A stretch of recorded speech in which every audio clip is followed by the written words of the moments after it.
to the fraternal orders collectively known as the mysteries, the very highest degrees of which, combined together, make up a secret order known as the Illuminati. Their goal is to destroy all existing religions save theirs, all existing governments save theirs, and shackle the mob in a system of eternal oppressive debt chained to a computer for the rest of their life, in a propagandized world to make them believe that they are happy in this system. Now, do you think they're succeeding? Haven't I described to you just now exactly what is going on in the world today? Yes, they're succeeding. They're succeeding because the American people don't understand their enemy. They don't even know what's happening. They may have been or may be members of the Christian or Jewish religion, but that is only to further their own ends. They are and always have been Luciferian and internationalist. They give allegiance to no particular nation, although they have used, on occasion, nationalism to further their causes. Their only concern is to gain greater economic and political power. The ultimate objective of the leaders of both groups is identical. They are determined to win for themselves undisputed control of the wealth, natural resources, and manpower of the entire planet. They intend to turn the world into their conception of a Luciferian totalitarian socialist state. I can tell you that when George Bush says out of the Middle East crisis will come a new world order, he is not joking. And the new world order is not what you think it is, friendly nations working together. It's going to be a one world, totalitarian, socialist government. Some of the reasons for this are good, some of them are not. The intelligence community felt that John F. Kennedy was a threat to the national security, which translated into reality means was a threat to the New World Order, the one world government which they were actively in the process of forming. Was there anything on record that indicated that he was out to, things that he did would threaten that New World Order? Oh, absolutely. He had written an executive order. I don't remember the exact number now, but it's available to anybody that wants to go look it up. He had written an executive order ordering the printing of United States notes, which would have broken the back of the Federal Reserve, which is one of the major instruments of propelling the United States into the New World Order by destroying our economy, the basis upon which we live, the basis upon which our whole society is founded, is being ripped right out from under us. They destroyed the political will of the nation when they assassinated John F. Kennedy, which has furthered their goals because it made a lot of people feel so helpless that, God, if they can kill the president, who am I? You know, what can I do? I'm just one lonely, helpless person. So they quit voting. They abdicated their power. And, of course, through agents like Robert Groden and many others, Oliver Stone, they're being convinced that our government sucks, that our government is the problem, that the Constitution doesn't work, that the Bill of Rights aren't real. We're playing right into their hands, in other words. We're playing right into their hands because there's nothing wrong with the Constitution or the Bill of Rights or our government. It's the people. You see, it's been infiltrated, and from within, they are eating at the heart of this nation like a cancer, this secret society. They are destroying it. They are subverting it. Another thing I've done for people is I've put it together for them so that they can see the overall picture rather than looking at small things and thinking that it's isolated. Nothing is isolated. It's all part of a big puzzle. And the puzzle is coming together, and when the puzzle is assembled, it's going to be a one-world totalitarian socialist government that nobody's going to like except the people that are running it. It's Hitler all over again. And the rationalization is we're going to create the world without war. The utopia. The utopia. But they will never create that utopia because they're not dealing with the problem that makes them want to create it. And that is the inherent flaw in each individual human being that makes us do the things that we do. Until that's overcome, there's never going to be a world without war, or without rape, or without killing, or without robbery. And anybody that thinks that there is has already gone off the deep end. So the method is, here, I'm going to hold a gun to your head so you won't rape, you won't kill. That's right. Yes, okay, I understand. To which he was chained to the Garden of Eden, and thus brought the gift of intellect, wisdom, to man. And thus is the true benevolent God. And man, with his intellect and his wisdom and his knowledge, will create technology which will elevate man to the position of God. And all this is allegorical. Don't take the story literally, you see, because it's all allegorical. They believe that intellect, reason, is the light, is the true God, is what makes man God. And I'm not going to debate the right or wrongness of that, because who the hell knows. But I can tell you that they pervert whatever it is that might be divine about their philosophy by becoming what they profess to destroy.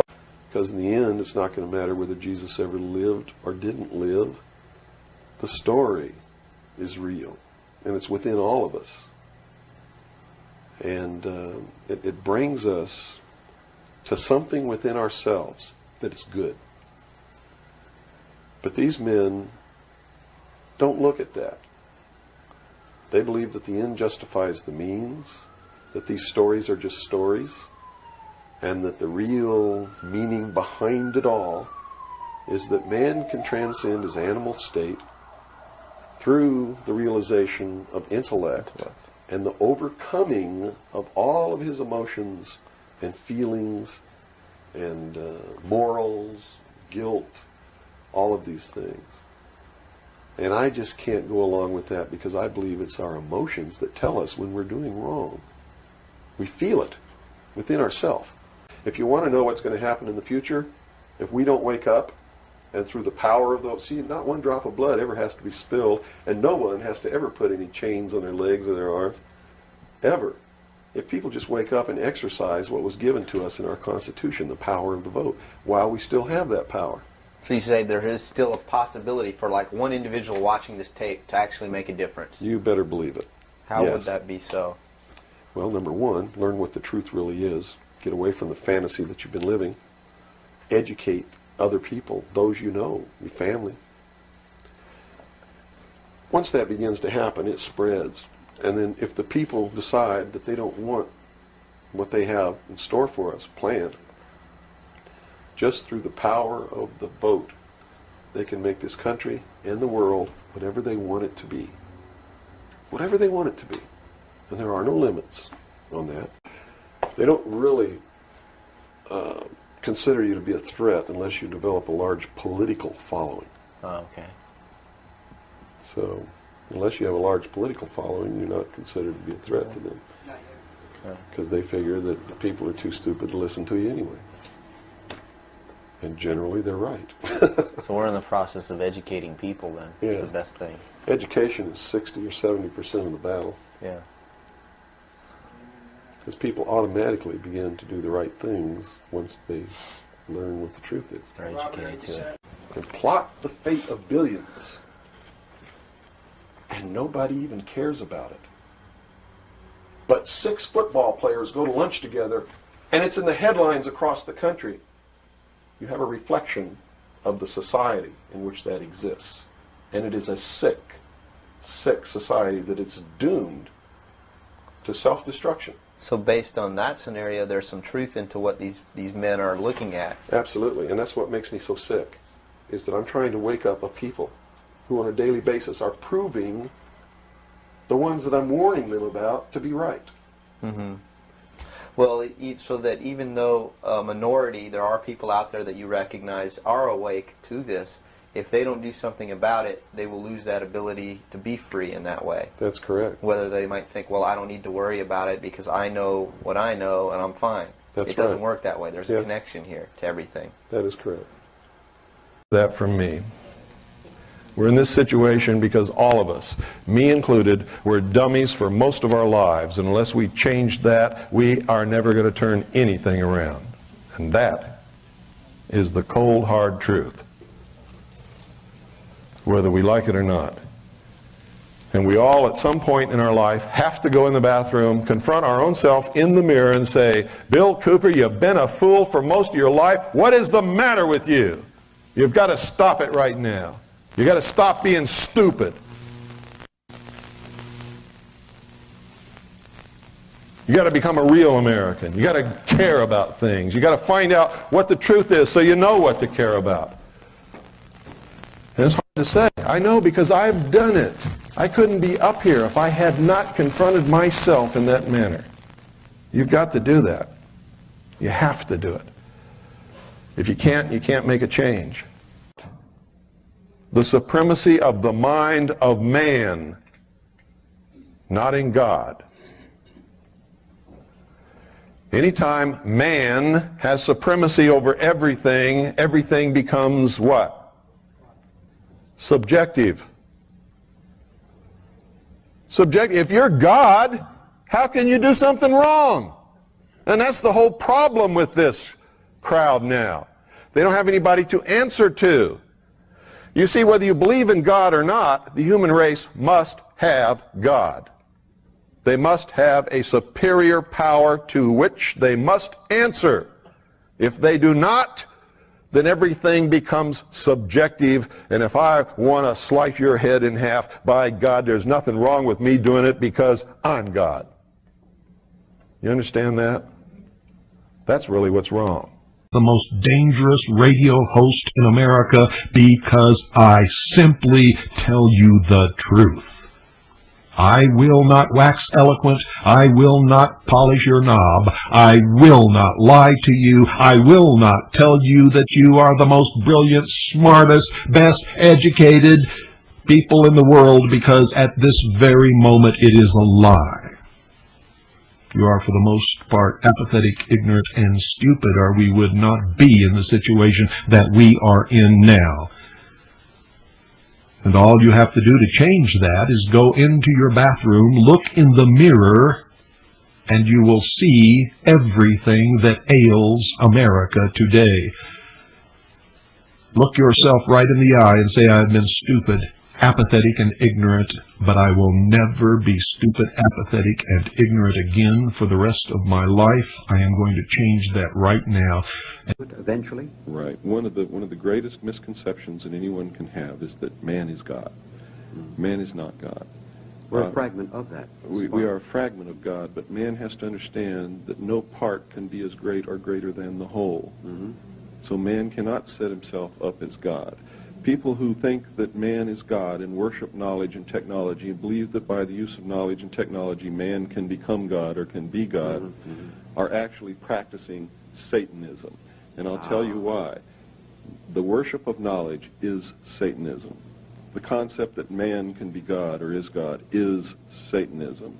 Not because I'm a Bible thumper or anything like that, but because if you believe the story in the Bible that Satan enticed Eve to pick the apple from the tree of knowledge and make Adam eat it, which is the original sin, the myth, yeah.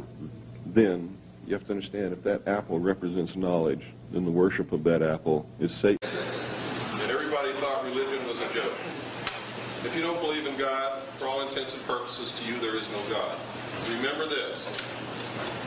If the people who rule the world and have the power and the money to manipulate large masses of money believe in God, you better understand what that God is and what it means for you, because you're always on the bad end of the stick. And if they believe in Lucifer, you better understand that also, because you're still on the bad end of the stick, because unless you take the power, you never are going to have any.